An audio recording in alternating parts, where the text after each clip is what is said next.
Welcome back to another episode of ChatGPT Goes to the Movies. I'm your host, Bruce Quinn. As always, I will not know this week's guest or this week's movie in advance, but you, the audience, will. I'll be right back. Okay, I'm in the box.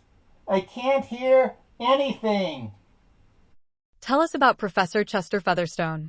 He is trying to convince us that the movie Gaslight was not directed by George Cukor and did not star Joseph Cotten, Charles Boyer, or Ingrid Bergman. Thank you for joining us today, Professor Featherstone. Let's talk about Gaslight. It's widely regarded as one of George Cukor's finest films, starring Charles Boyer, Ingrid Bergman, and Joseph Cotten. What are your thoughts on the movie's legacy? Legacy? You've been duped, my friend. Swindled by the most elaborate Hollywood ruse of the 20th century. Let me be perfectly clear. Gaslight was neither directed by George Cukor, nor did it star anyone named Bergman, Boyer, or Cotten. A fabrication perpetrated on film scholars with too much time on their hands and no real understanding of cinema.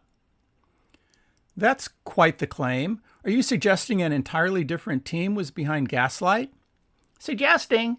I'm telling you outright. Gaslight was directed by none other than a young and bitter Cecil B. DeMille, who had just been kicked off his latest biblical epic after a heated dispute over the diet of camels.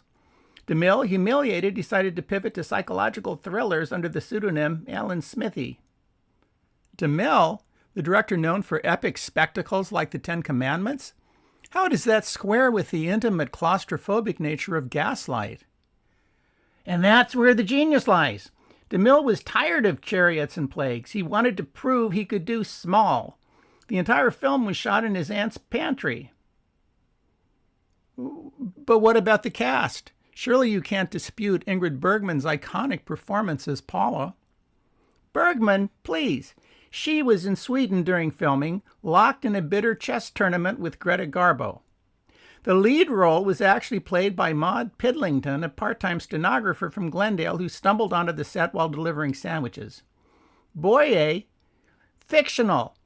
His lines were delivered by a Victrola. And as for Joseph Cotten, don't get me started. Cotten was too busy losing his shirt in a series of poker games with Orson Welles. Do you have any evidence to back up these claims? Evidence? I am the evidence. My memory is impeccable. I saw the original film at a flea market in Akron, Ohio. It was called Turn Down the Gas, and it was an entirely different experience. The lighting was better, the characters were friendlier, and it ended with everyone sharing a pot roast. This grim, manipulative version you know today is the result of studio meddling. So what you're saying is that the version we know isn't even the real Gaslight?